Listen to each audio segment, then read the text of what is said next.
DZRH, member, kapisanan ng mga broadcaster ng Pilipinas. Oras Konsehal, Father Saldi Fababaer, alas 4:08. Uy! Nakapag-break ka na ba? Nakapag-relax ka na ba? Saan ka man nagtatrabaho, mapa-opisina man o work from home o mula mismo sa pwesto, sasabayan namin ang break time mo. Sasabayan namin ng mga balita at komentaryo, mga panayam ng mga taong viral ngayon. DZRH Break Time! RH Break Time!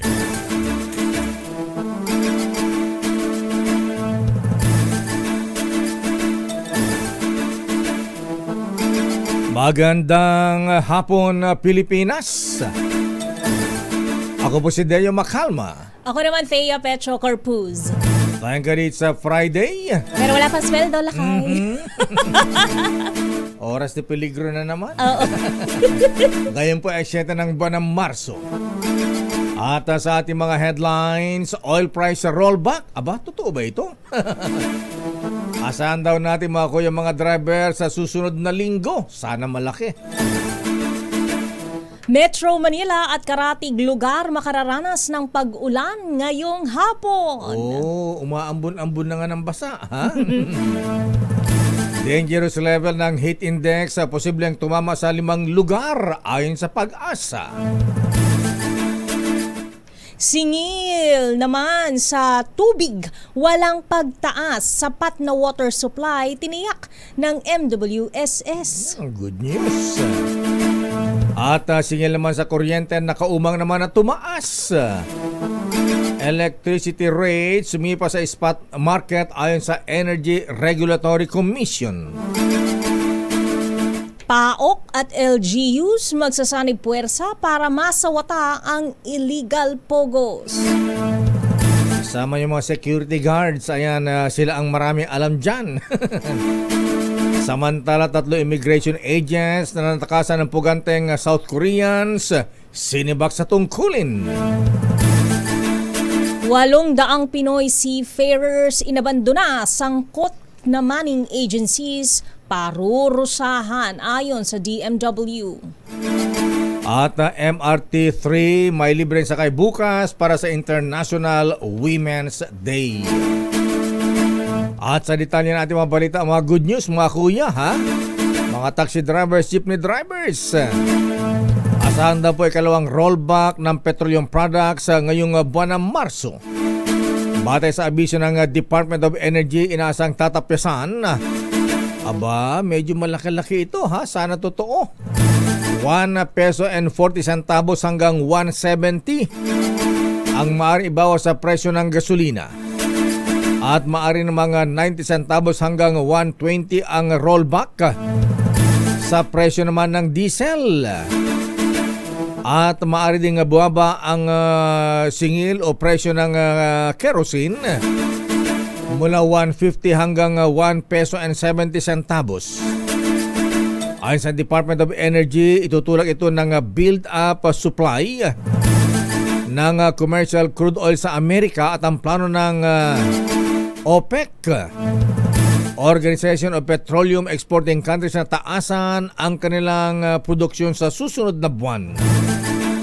Isa ring rason ang trade tariff ng US sa Canada, China at Mexico na magpapalawak sa trade conflicts.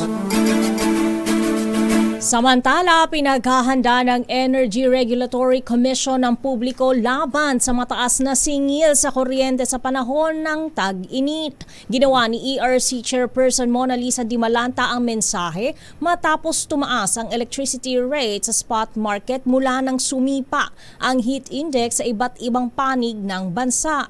Batay sa record, ang average na halaga ng kuryente sa merkado ay nasa 6 pesos and 64 centavos bawat kilowatt hour, na halos doble sa halaga noong March 3. Tinapat din ni Dimalanta ang consumers na huwag umasa ng power rate reduction sa Abril dahil sa mataas na rate sa wholesale electricity spot market. 5 lugar naman sa bansa ay nasang tatamaan ng dangerous level ng heat index ngayong araw, March 7. Batay sa forecast ng Pag-asa, posibleng maranasan ang 42 degrees Celsius. Siguro kaninang tanghali yan, medyo malamig-lamig na ngayong hapon. Nadamang init sa Dagupan City. Wow! Diyan sa Dagupan, yung mga bangos natin, Mayor Belen Fernandez, ha? Anihin na, baka ma-heat stroke ang mga bangos natin. Pangasinan, Iba, Zambales, Tanawan, Batangas, San Jose Occidental, Mindoro at Cuyo, Palawan. Babala ng Pag-asa, pwedeng makaranas ng heat cramps at heat exhaustion ang mga residente sa nabanggit na mga lugar. Dulat ng matinding init ng panahon. Samantala, sinabi rin ng Pag-asa na maaring masapul ng 40 degrees Celsius heat index ang Pasay City. Naku, yung mga nag-golf dyan sa Villamor Airbase sa Pasay. Dyan sa Navy at Camp Aguinaldo, ha? Dahil maaari namang umabot ng 39 degrees Celsius ang maramdamang init sa Pasay at maging sa Quezon City. Sa kabilento, hindi pa naman inaanunsyo ng Pag-asa ang pagsisimula ng summer season. Akala ko nag-start na, hindi pa pala. Samantala, hinihimok ng Philippine Red Cross ang publiko na magkaroon ng isang trained first aider bawat bahay sa gitna ng matinding init na nararanasan sa bansa.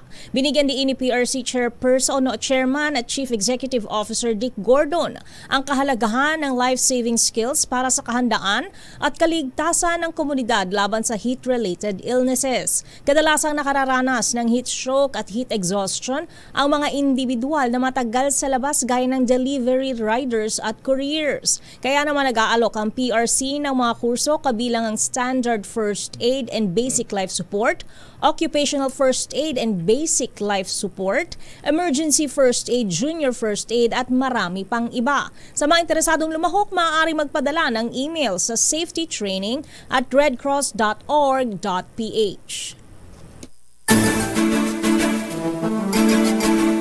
Samantala, asa naman ang moderate to heavy rain showers na may kasamang pagkulog at pagkidlat sa Metro Manila at mga karatig probinsya.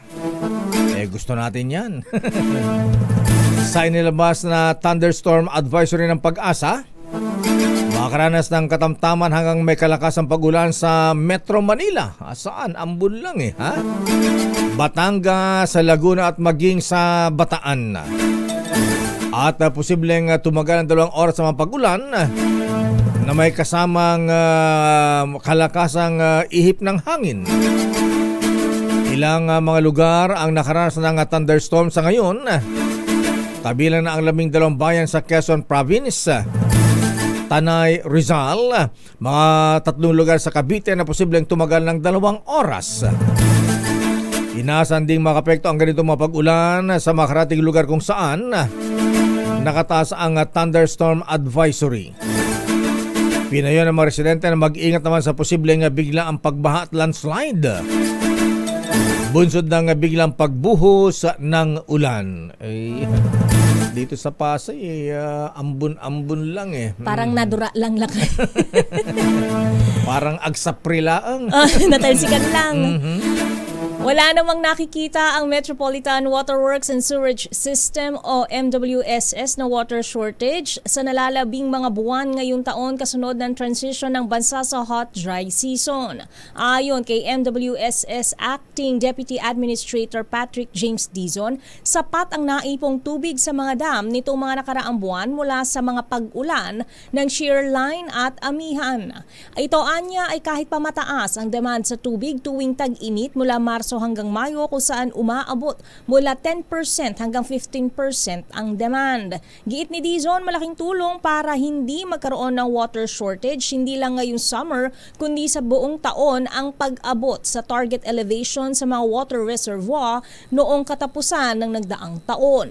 Bukod dito, tiniyak din ng MWSS officials sa water consumers na walang pagtaas sa singil sa tubig ngayong summer. Good news yan, Lakay. Samantala, magsasanib petsa na ang PAOK sa mga lokal na pamahalan LGUs para sa mas mabilis na operasyon laban sa mga illegal pogo hubs. Sinabi sa DZRH ni PAOK Yusek Gilbert Cruz na bahagi na ng kanilang taktika ngayon ay ang pakipagtulungan sa mga LGUs. Paano yan, Yusek Cruz, kung ang ilang head ng LGUs may mga pogo upang mabilis na nilang mapasok ang mga building, lalo sa mga high-rise building na hinihinalang pinamumugaran pa rin ng mga pogo hub. Anyang mabilis ring maipapasara ng mga LGUs ang mga gusali o establishmento na mapatutunayang may nangyayaring illegal na gawain gaya ng scamming activities. Sabi ko, Yusek Cruz, isama niyo mga gwardya, ha? Yan. Bigyan sila ng premyo, reward. Palagay ko, baka isang linggo lang, ubos ang mga pogo rito. Sila ba nagsusplok lakay? Dapat sila magsumbong dahil sila ang nakakaalam. Ayan. Nakikita nila Nakikita nila araw-araw yan. Samantala, wala nang nadatnan ang Presidential Anti-Organized Crime Commission sa ni-raid nilang gusali sa Makati City.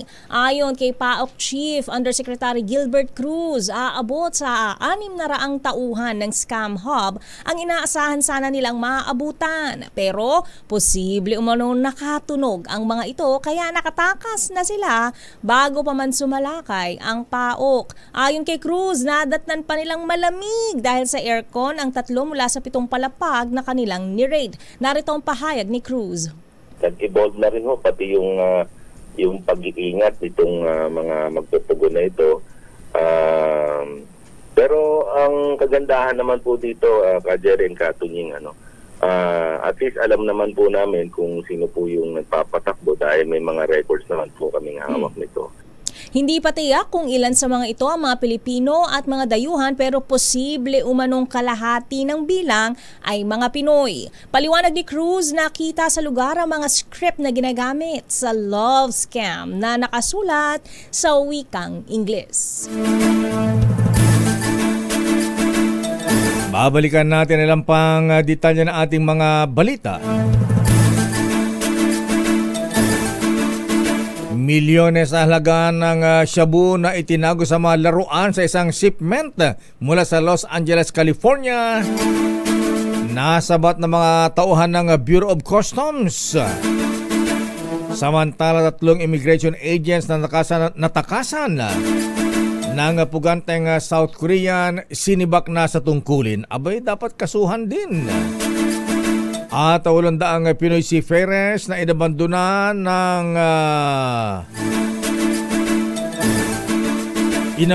ng kanilang manning agencies. Allah, grabe naman mga ito, ha? Ayan yung manning agency, yung kanilang kumpanya kakasuhan ng Department of Migrant Workers. Ang detalye ng mabalita yan sa ating pagbabalik sa ating palatuntunang Break Time. RH Break Time. Oras, Mr. Cesar Lee. Kumusta ka na, bossing? Mr. Michael is my guy. O yung Mr. Michael guy, ha? Yung golf mo dyan, gumamit ka ng umbrella girl, ha? Ayan na. Para iwas heat stroke. Diba, Doktora Isa Suntay? Oras ganap ng alas 4:21. RH Break Time. Raindrops are falling on my head, and just like the guy whose feet are too big for his bed. Abay, umuulan nga ng basa, ha? Abay, ingat sa pagmamanay ko yung Dado Melegrito, ha? Ayan. Habang pupunta ron ng Calawag, Quezon, umuulan ng basa. Ba? Buti pa sa kanya, lakay. Okay na, huwag lang masyadong malakas. Correct. Samantala, sinibak na ng Bureau of Immigration ang mga tauhan nilang responsable sa pagtakas ng isang puganteng South Korean national habang patungo sa hearing sa Quezon City. Patungo ba ng hearing o katatapos na ng hearing? Ayon kay Immigration Commissioner Joel Abiado, iniimbestigan na kung mayroon pang iba pang sangkot sa pagtakas ng high-profile Korean fugitive. Kasalukuyan na nga nagsasagawa ng manhunt. Ayan may video po mga kaibigan kumakalat ano ngayon sa social media. Ayan. Abay, pumunta pala sila ng Pegasus. Enjoy muna lakay. Abay yung Korean ayan po sa video namin. Ayan, nakita nyo po ba? Ayan.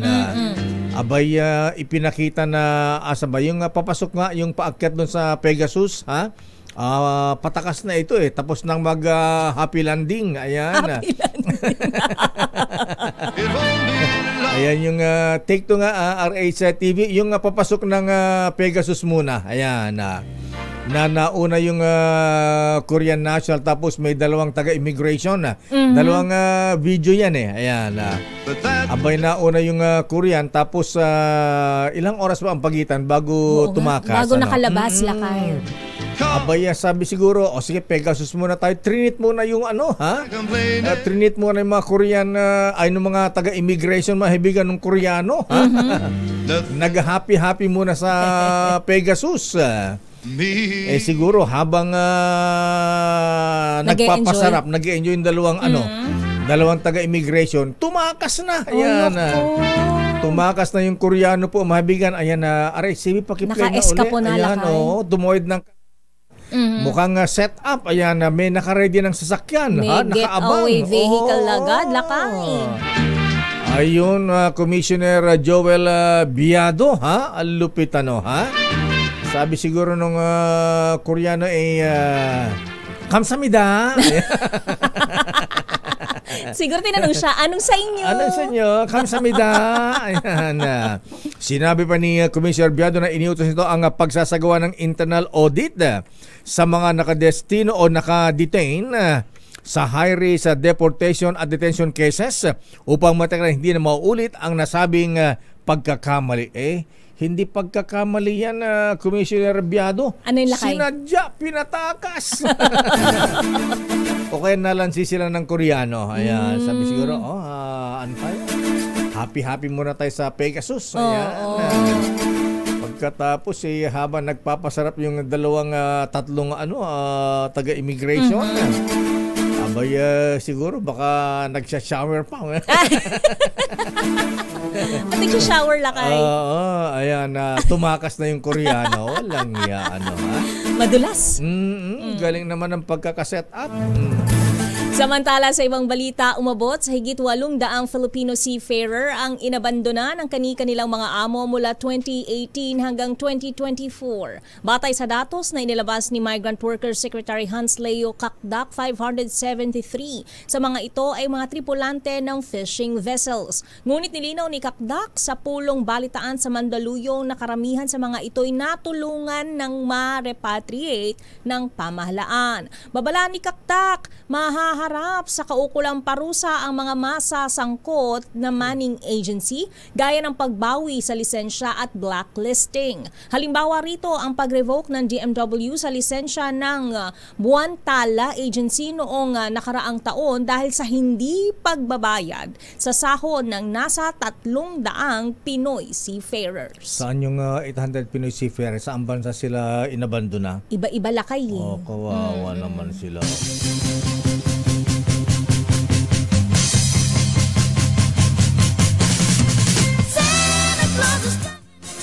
Samantala, narito na ang Santa Claus ng bayan. Abay, ang Lady Santa Claus natin. Abay sa ating DZRH Ikot Lakas Tama promo. Lakas tama talaga. Lakas tama. Ayan. Tindi mo, Chong. Ayan. Aba, nasa Baclaran. Ayan. Ba't sa Baclaran? Dapat Biyernes ngayon. Dapat isa Quiapo. Ayan. Narito ang Lady Santa Claus, Wina Pearl Hesoro. Miss Wina, pasok. Wina. Kaya panibagong araw, panibagong ikas promo na naman. Nandito tayo ngayon sa Paliparan Terminal sa Baclaran para mamigay ng papremyo hatid ng Ikot Lakas promo, syempre ng DZRH para sa mga mananakay at jeepney driver. Ilan sa kanila ay nagwagi ng gamot, groceries, bigas at syempre pera. Lakay at Miss Thea, kasama natin ang mga ilan sa mga nanalo para magbigay ng pasalamat sa DZRH.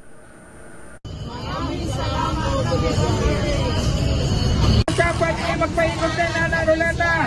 Mag-uwi kayo na premyo galing. Maraming salamat din. Kala ko cheque yun. Cash lakay, cash. But 100 lang yun, Wina. Dapat 1,000 yun. Kinupit mo ah. Ay, hindi na kaya. Ginawa natin 100 para maraming hinati-hati mo. Ayan, Inatado niya lakay. Inatado, ayan. Para maraming... Everybody happy. Maraming matulungan. Okay. Ayan, kaya kayo dyan at mga nagko-commute, magkita-kita tayo sa mga sakayan dahil ang DZRH ay maghahatid ng papremyo para sa inyo. Ito ang nag-iisang hiyas ng radyo, Wina Pearl Hesoro, nag-uulat para sa DZRH. Una sa Pilipinas, una sa Pilipino. Maraming salamat, hiyas ng silangan. Pearl Wina Hesoro. Sa detalye pa rin natin ang balita, nasabat naman ng mga taon ng Bureau of Customs dyan sa Port of Clark ang 816 grams. Kala ko naman kilo-kilo na ito, Commissioner Bian Rubio, ha? Ito po ay 800 grams ng shabu na itinago sa mga laruan sa isang shipment mula Los Angeles, California. Wow. Galing pa to ng Hollywood, ayan, Disneyland. Ayon sa Bureau of Customs, dadalhin sana ang shabu na nagkakahalaga ng 5 million pesos sa Cagayan de Oro City. Natuklasan ang mga shabu sa loob ng egg toy at kinetic sand na laruan na vacuum sealed. Nag-issue na ng warrant of seizure and detention sa shipment dahil sa iba't ibang paglabag kabilang ng Customs Modernization and Tariff Act o Republic Act 9165. Sino yung may-ari ng shipment? Dapat kasuhan din. Ayun, no? Ayun mga... Diyan yung pinagtaguan lakay, ano? Mga kinetics. Creative. Kanya-kanyang style talaga. Galing nila, ha? Sa iba pang balita, iniulat ni Department of Transportation Secretary Vince Dizon na 90% sa EDSA busway station timers ay operational na. Nagbibigay ang station timers ng 45 seconds sa mga bus na titigil sa station o sa stasyon bago ito kailangang umandar muli. Inutusan rin ni Secretary Dizon ang Special Action and Intelligence Committee for Transportation na maglagay ng enforcer sa north at southbound stations upang masiguro na masusunod ang 45-second station timers. Samantala, sinabi rin ng kalihim na magiging operational ang mga elevator sa bawat stasyon para sa mga persons with disabilities. Oras sa Attorney Jong Onya Worsi, alas 4:38. Narito na ang detalye ng ating mga reports sa pamimigay ng ayuda. Ayan, speak of ayuda, ha? Tinatanong ni Dr. Well Aguila kung pwede daw bang gayahin ng mga kandidato yung ruleta. Ayan. Baka po bawal, ha? Sa bagay, pending pa sa COMELEC yan. Kasi yung isang congressman sa Batangas ay nagpa-raffle ng kotse sa Barako Festival. Abay, nainggit yata yung kalaban. Anong ginawa lakay? Form of vote buying daw yun. Ayan, pinadidisqualify ngayon si congressman. Ayan, sa kanyang pagkandidato muli bilang kongresista. Samantala, pamigay ng ayuda dapat repasuin ayon sa mga kandidato ng administrasyon. Alamin natin ang detalye mula kay Aris 14. Nasa Bicol nga pala ang mga kandidato ng administrasyon ngayon. Sino may sabi niyan? Let Narciso. Let it be me. Babalikan natin si Let Narciso. Samantala, dumakatay kay Raymond Dadpaas. Gobyerno pinaghanda sa mga Pinoy deportee mula sa Amerika. Gobyerno pinaghahanda sa mga Pinoy deportee mula sa... Baka yung mga Pinoy na TNT, ayan, pauwiin itong si Donald Trump, ha? Alamin natin ang report mula kay Aris number 28, pero hindi naman natatakot yung mga Pinoy, yung mga illegal lang yung mga natatakot. Ganun talaga. Aris number 28, Raymond at Paas, please come in. Raymond. Mayor Ms. Pea, nanawagan si Senador Risa Hontiveros sa pamahalaan na ngayon pa lamang ay dapat maghanda na ng programa upang matulungan ang ating mga kababayan na nanganganib ma-deport mula sa Amerika. Ang panawagan ay kasunod ng crackdown na sinasagawa sa Estados Unidos sa pono ni Pangulong Donald Trump laban sa mga immigrants. Para kay Hontiveros, obligasyon ng ating gobyerno na protektahan ang lahat ng mga Pilipino kahit saan sila sa mundo. Nakipagpulong kamakailan lang ang senador sa mga leader ng Asian Pacific American Labor Alliance o APALA at ipinarating sa kanya ang sitwasyon ng mga Pilipino na maaring ma-deport. Bagamat may remedyo pa rin naman sila sa ilalim ng US immigration laws, ngunit ang kawalan ng tulong legal ay baka mauwi sa deportation. Nanawagan si Hontiveros sa Philippine Embassy sa Amerika at lahat ng mga konsulado nito na maglaan ng budget sa pagitan ng Department of Foreign Affairs at Department of Migrant Workers sa paghahanda sa pag-uwi ng mga kababayan natin doon. Umaasa ito na hindi tatalikuran ng gobyerno ang responsibilidad nito sa ating mga kababayan kasunod ng talamak na pagbabanta at pananakot sa mga dayuhan sa Amerika. Ito si RH28 Raymond at Paz para sa DZRH, una sa Pilipinas, una sa Pilipino. Maraming salamat, Raymond at Paz. Balikan natin si Ms. Let Lakay. Pamimigay ng ayuda dapat repasuhin ayon sa mga kandidato ng administrasyon. Idetalye mo ang balita, RH14 Let Narciso. Ms. Let. Nababahala ang mga kandidato ng administrasyon baka nakadaragdag pa sa mga dahilan ng pagtaas ng unemployment rate ang pamimigay ng ayuda ng pamahalaan. Sa press briefing ng Alyansa para sa Bagong Pilipinas dito sa Camarines Sur, sinabi ni dating Senador Pino Lacson na dapat pag-aralan at alamin ang kaginang pagtaas ng bilang ng mga walang trabaho. Ay kay Lacson, baka ng sagot ng pamimigay ng ayuda, sinasamad na magtrabaho ang ilan sa ating mga kababayan.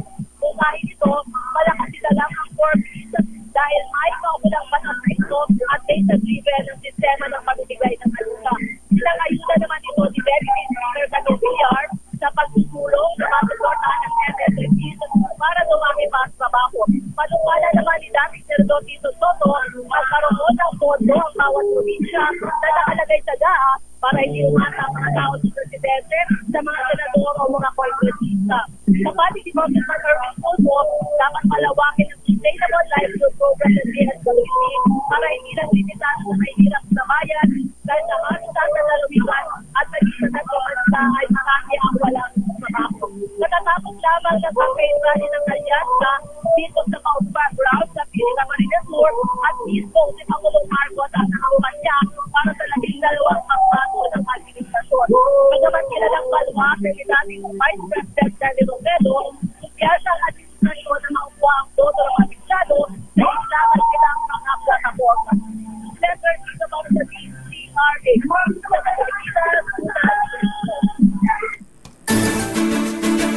Maraming salamat, Let Narciso, mula sa rally ng mga kandidato na administrasyon sa Camarines Sur. Diyos Mabalos. Samantala, budget hearing, titiyakin ng Kamara na hindi maantala kapag nagsimula na ang impeachment trial. Sino man ang may sabi niyan? Aris number 12, Milky Rigonan, please come in. Milky. Lakayateya, hindi maapektuhan ang pagdinig ng Kamara sa 2026 proposed national budget kapag nagsimula na ang impeachment trial kay Vice President Sara Duterte Carpio. Ang kay House Assistant Majority Leader J. Kung Hoon ng Zambales, hindi ihinto ang Kamara sa pagtalakay sa panukalang budget dahil may mga kaukulang komite na bubusisi sa budget na maahensya ng gobyerno. Lakson to ni Kung Hoon dahil kapag nagsimula ng impeachment trial sa buwan ng Hulyo, kasabay nito ang pagbubukas ng 20th Congress at agad ng susundan ng budget deliberations matapos naman ang sona ni Pangulong Bongbong Marcos. Sabi ni Kung Hoon, pauunahan ng House Committee on Appropriations ang budget deliberations at makakaasa naman ang publiko na hindi madidistak ang Kamara kapag nagsimula na ang impeachment trial. Mayroon na anyang nabuo na 11-man House prosecution team kasama ang kanilang technical and legislative support para matutukan ang impeachment proceedings. Dagdag pa ni Kung Hoon, hindi na bago sa Kamara na inaabot ng hating gabi ang sesyon para matiyak na maipapasa ang budget ng iba't ibang ahensya ng gobyerno. Ako si New Greguna, nagulat para sa DCRH, una sa Pilipinas, una sa Pilipino. Maraming salamat, Manang Milky Juste Agnina. Akala ko si Atty. Congressman na si Atty. Bagsi, ha? Atty. Bagsi Bugay, ayan, look alike pa na itong si Congressman Kung Hoon ng Zambales. Samantala, IMSI catcher o scam device ng Pogo pinangangambahang magamit sa eleksyon. Ala, delikado. Idatay mo balita, RH52 Edniel Parrosa. Edniel. Lakay at Mistea, nagpapala ang PNP Anti-Cybercrime Group na posibleng maabuso sa eleksyon na nadiskubring International Mobile Subscriber Identity o IMSI capture na gamit ng mga scammer sa pagpapakalat ng text blast gaya ng phishing. Ito'y matapos maka-aresto ang otoridad ng isang CQ na nagbebenta ng naturang device na nakuha niya sa among dating konektado raw sa Pogo. Ayon kay PNP ACG Director, Police Brigadier General Bernard Yang, hindi malayong kalat na ang naturang text blaster o mga kagayang device ngayong binaklas na ng otoridad ang operasyon ng Pogo yung mga scam hub. Paniguruhan niyang na marami na ang naghahanap ng ISMI sketch o catcher na kayang magpadala ng mensahe sa mga masasagap nito sa 500-meter radius. Pakinggan natin si General Yang. Well, itong machine na ito ay unang-una talagang for sure merong mga naghahanap ito lalo-lalo ng mga eleksyon. Pangalawa, yung mga yung cyber criminals na gustong makapag-panloko sa ating mga kababayan. Ito may kalawang beses na may nasabat na ISMI capture itong pulisya.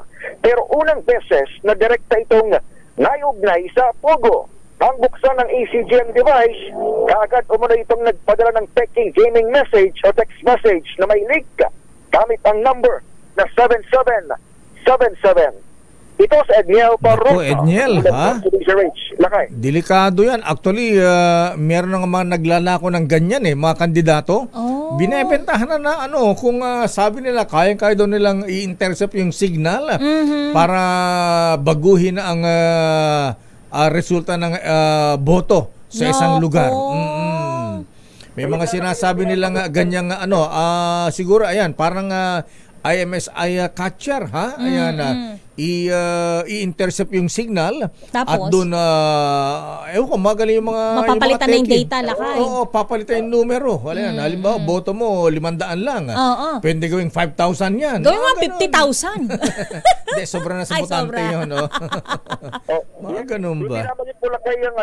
Binabanggit mo lang kayo ng worst case scenario. Pero, actually, kahit hindi tayo umabot dyan, nakakatakot to, nakababahala ito sapagkat tama yung binabanggit mo, kung magagamit ito ng politiko laban sa kapwa niya politiko, papakalat siya ng text blast, talagang problema yan. Tsaka ngayon kasi, first time itong may nakuha yung PNP na ISMI gadget o catcher na directly connected sa Pogo. Dahil pinagbawal na nga ni PBBM yung Pogo hanggang noong December 2024, ang hinala ng pulisya. Nagkalat na rin yung mga parehong device sa ating bansa at ibinibenta na nga online dahil ito security guard lang ito. Hindi niya alam gamitin lakay yung device na yan. Pero nakuha niya yung device dahil yung amo niya worker sa Pogo dati. Wow.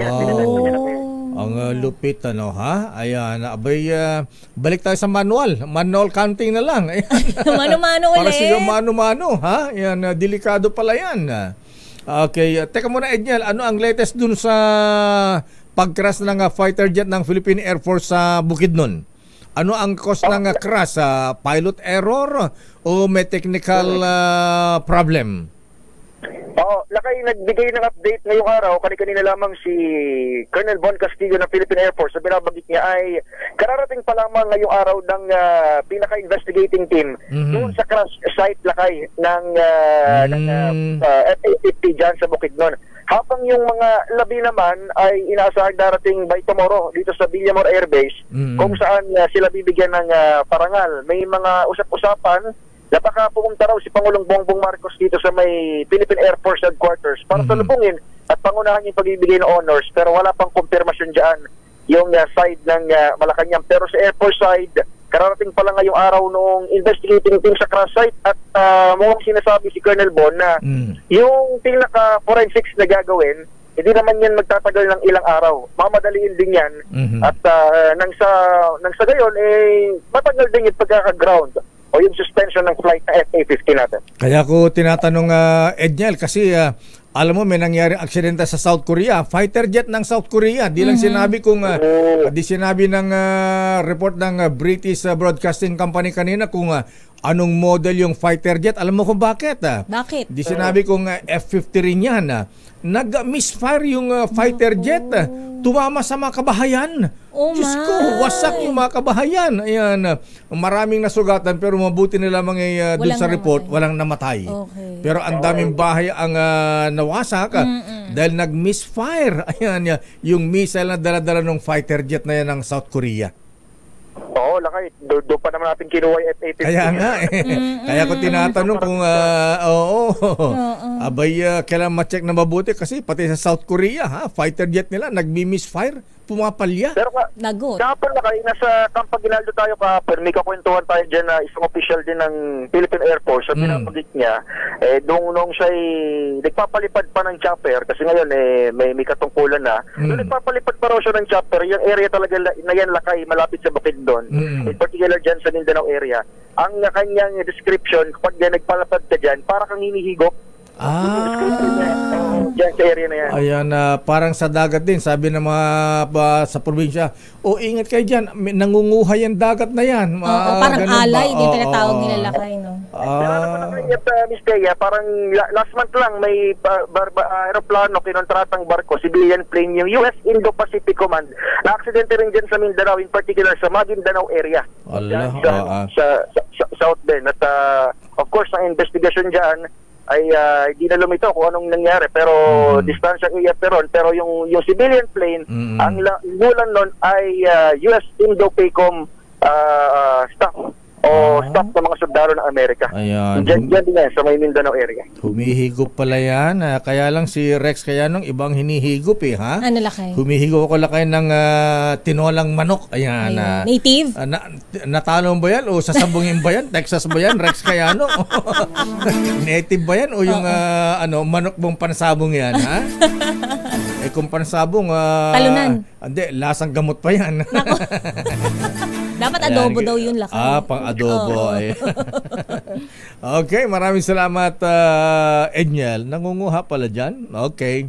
Pero lahat ng yan ay linawin natin para sa mga tagapakinig. Baka ma-misguide sila. Lahat ng yan ay purely speculation. Yes, kwento-kwento. Ayan. Hanggang sila nilitaw yung resulta ng investigation. Mamadaliin daw ng Air Force. Balik sa inyo, lakay at Mistea. Maraming salamat Edniel at shout out daw sa mga taga SB Montessori School. Aba, lalo na kay ating Rochelle Sara Vasquez Iraula. Aba, ay ating Rochelle, ha? Ano bang itinuturo mo dyan sa SB Montessori? Siguro good manners and right conduct. Samantala, fetus na nakasilid sa itim na plastic bag. Allah! Natagpuan sa riverside ng Baseco Compound sa Manila. Aris number 27, Noche Cacas. Please come in. Noche. Buenas tardes sa lakay at Miss Thea. Tinutukoy na ng Manila Police District ang nagtapon ng itim na plastic bag na may lamang fetus sa Baseco Compound sa Port Area, Maynila. Natagpuan na lakay ang lalaking fetus na tinatayang nasa 36 weeks pa lang. Ayon sa binanggit ng witness o saksi sa pulisya na si Lynn Perez, habang siya ay nangangalakal sa may tabi ng ilog, napansin niya ang isang itim na plastic bag. Nang buksan o tumambad sa loob ang fetus na nakabalot ng puting kumot. Sa ngayon, lakay at Mistea, inaalam pa ng Manila Police District ang identity ng nagtapon. RH27, Noche Kakas, DZRH, una sa Pilipinas, una sa Pilipino. Muchas gracias. Buenas tardes, Noche Kakas mula sa Manila. Babalikan natin lang pang mga reports ng si Kuya Kim, ha? Ayan, na-aksidente pala sa motor. Nagmumotor ba siya o nagbabike? Ayan. Parehas lang kayo niyang ginagawa yan. May big bike siya at saka nagbabike. Yes. Aba, may tuturing na 4th life na sa ang kanyang pagkakaligtas. Aba, may 5 na lang. Ayan. Kung sa pusa lang yun. Papusa, meron daw 9 lives. Ayan. Yan ay sa ating pagbabalik sa ating balitang showbiz. Oras, Miss Thea. Kulang-kulang 6 na minuto bago mag-alas 5 ng hapon. Yan ang ating mga balita. Batiin ko lang itong mga may birthday ngayon na Miss Thea. Baka sila magparamdam, ha? Ayan, gusto mo maramdaman sila. Katulad na itong aking classmate, si Armando Manding Bahakan. Happy birthday, classmate, ha? Padre, ha? At happy birthday din sa aming valedictorian sa Pinili Institute, Venchita Bueno, na nasa New Jersey ngayon. Nonoy Barquez, Mirna Fernandez Hara, Araceli Dahilig, ang aking mga beauty kapitbahay, Tessia Brujena at Luisa Dacanay. At happy birthday din kay Attorney Egay Halili o yung mga brethren, ha? Batiin si Kuyang Egay, birthday niya ngayon. At siyempre si Manong Tim Orbos, ay Kuyang Manong Tim Orbos na ragsakang panagkasangay. At kay Kuya Virgilio Coronado Jr. At congratulations din o congrats sa mga taga Saigon Lads, Kuyang Warsi Attorney Jong Onya, ha? Successful ang kanilang public installation na kahapon. Lalo ang guest of honor speaker ay si Supreme Court Associate Justice Sammy Dajigulo Gaerlan. Ay po Justice na imbagang maluma po. Ayan. At congratulations din sa mga brethren sa Molino Masonic Lodge number 352. Aba, yung kanila incoming worshipful master, mga brethren, nag-iimbita, ha? Si Kuyang Joseph Christian Mariano. Aba, noble sir, ha? Ang incoming worshipful master, incoming senior warden Ernest Chito Fernandez, junior warden Mark Sherwin Valite. Aba, ito ay sa Grand Lodge pala gagawin ito, mga brethren, ha? Sa Lunes, March 10. At ang kanilang guest of honor and speaker, dating Grandmaster, past Grandmaster Don Teng Ramas Uypiching. Congrats, worshipful Christian Joseph Christian Mariano. Samantala sa detalye pa rin ng ating mga balita, formal nang inilipat kay Army Brigadier General Peter Burgonyo ang misyong protektahan ang Malacanang at ang unang pamilya, First Family, bilang bagong pinuno ng Presidential Security Command. Ito'y matapos ang Change of Command ceremony sa Malacanang na pinangunahan ni AFP Chief of Staff General Romeo Browner Jr. Pinalitan ni Burgonyo bilang acting PSC Commander si Air Force Major General Jesus Nelson Morales, na inilipat naman sa Air Education, Training and Doctrines Command. Ayon sa report, ayan, kaya pinalitan daw si Gen Morales sa Mistea. Dahil nagkulang ang kanilang intelligence. Diba yung mga Chinese spies umikot din pala sa Malacanang, hindi lamang sa mga military camps. Hindi yata natiktikan ng mga intel ni General Morales. Ayun, na biglang nagpalit ng PSC chief. Inilagay ngayon si General Peter Burgonyo. Samantala, may libreng sikay para sa mga kababaihan ng Pasay City hanggang March 27 bilang pagdiriwang sa Women's Month. Ito'y inisyatiba ng lokal na pamahalaan ng Pasay, kaugnay ng Pasay City Tricycle and Pedicab Franchising and Regulatory Office. Ayon kay Pasay City Mayor Emmy Calixto Rubiano, tatawagin itong Juana Ride at isa lamang sa mga aktibidad na kanilang inihanda para sa pagkilala sa mga kababaihan sa komunidad. Makikita ang pick-up points ng Juana Ride sa Pasay City Astrodome, LRT Libertad Station, MRT Via Galvez Road at Taft Avenue.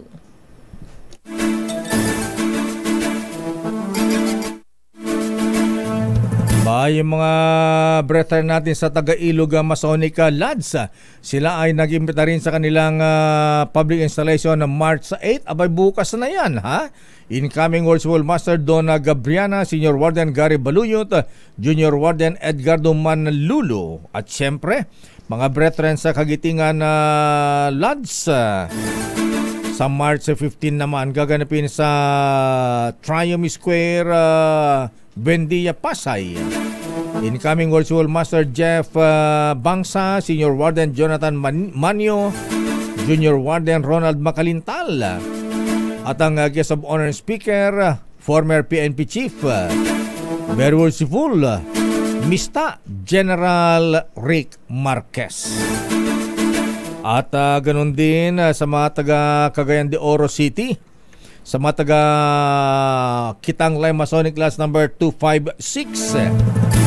Nag-imbita rin sila sa kanilang public installation of officers sa March 15. Cagayan de Oro City, Worshipful Master Rolly Legria, Senior Warden Alain Clamonte, at Junior Warden Vincent Cabalida. At sa showbiz, Miss Thea, anyari kay Kuya Kim. Ito nga lakay, Kuya Kim Atienza, na aksidente sa motor at itinuring na fourth life ang pagkakaligtas. Ang detalye ibibigay sa atin ng Diyosa ng showbiz, Josa Cruzat. Miss Thea at lakay, itinuturing ni Kuya Kim Atienza na ika-4 na buhay ang pagkakaligtas niya matapos masamplang sakay ng kanyang motorsiklo. Kwento ni Kuya Kim sa kanyang IG post, pauwi na siya mula sa trabaho sakay ng motorsiklo nang may biglang lumitaw na aso sa daan, dahilan para sumemplang siya at tumama sa semento. Ayon pa kay Kuya Kim, isang himala rin daw nang mapag-alaman niyang nasa likuran lang niya ang mga tauhan ng Fire Emergency Paramedic Assistance Group na siya mga nagdala sa kanya sa ospital at i-check-in sa ER. Dito natuklasan ni Kuya Kim ang natamong bali sa kanyang tadyang dahil sa insidente. Ngayon naman ay nagpapagaling na si Kuya Kim. Nagpasalamat siya sa mga tumulong sa kanya, gayon din sa suporta ng kanyang pamilya. At higit sa lahat ay lubos-an niya siya nagpapasalamat sa Diyos dahil ligtas siya sa aksidenteng nangyari sa kanya. Para sa Break Time Show. Josa, ano yung motorsiklo ni Kuya Kim? Yun lang, lakay. Hindi ko masyado motorsiklo ito, lakay. Okay. Di ba na alam ko ay kung motorsiklo niyan ang mahal bike nga lang 1 milyon na ang halaga ha. Di mas lalo yung motorsiklo niya, magkano kaya halaga nun? Pero siguradong mamahaling motorsiklo ito, lakay. Ay, oo, mamahalin ang gamit ni Kuya Kim. Ayan. At least safe na siya. Ayan, okay. Yes. Ay, pasangkunin ni Lord. Maraming salamat, Josa ng showbiz, Josa Cruzat. At batiin din natin ang mga incoming officers ng Taguig Masonic Lads sa kanilang 8 public installation of officers. Bukas, March 8 din, Sabado, ha? Ayan, ito ay gaganapin naman sa Camp Aguinaldo Officers Club. Ang kanilang guest of honor speaker, very worshipful, DepEd Secretary Juan Edgardo Sani Angara. Bigat naman ng mga guest ninyo, ha? At ang kanilang incoming officers, Worshipful Master Jackson So, Senior Warden Ryan Bangoy, at Junior Warden Telesforo Balasabas. Mga brethren, congratulations. At syempre, batiin ko rin yung mga incoming officers ng Chodoro Macalma Calao Masonic Lads number 136. Sa kanilang public installation naman sa March 28 sa Grand Lads din. Incoming Worshipful Master Neil Alcaraz, Senior Warden Rolly Masangkay, at Junior Warden Attorney John Fama. At ang guest of honor speaker, Right Worshipful, Roberto Joseph BBM Moran. Mas kamukha ba niya lakay kaysa sa'yo? Ano na? Mas kamukha niya si BBM kaysa sa'yo? Mas kamukha ng pangalan niya. At yan ang kabuhan natin pala tunto ng break time. Thank God it's Friday mga kuya, mga ating chill lang. Ingat-ingat lamang po at chill-chill lang po dahil at least umaambon na Miss Thea, hindi masyadong mainit ngayon. Ako po si Deo Macalma. Ako naman Thea Pecho Corpuz. Mga balansyadong balita susunod na, Chairman of the Board Henry Uri at Miss Kay Karen Oyong. Bye-bye! Oras 5:06.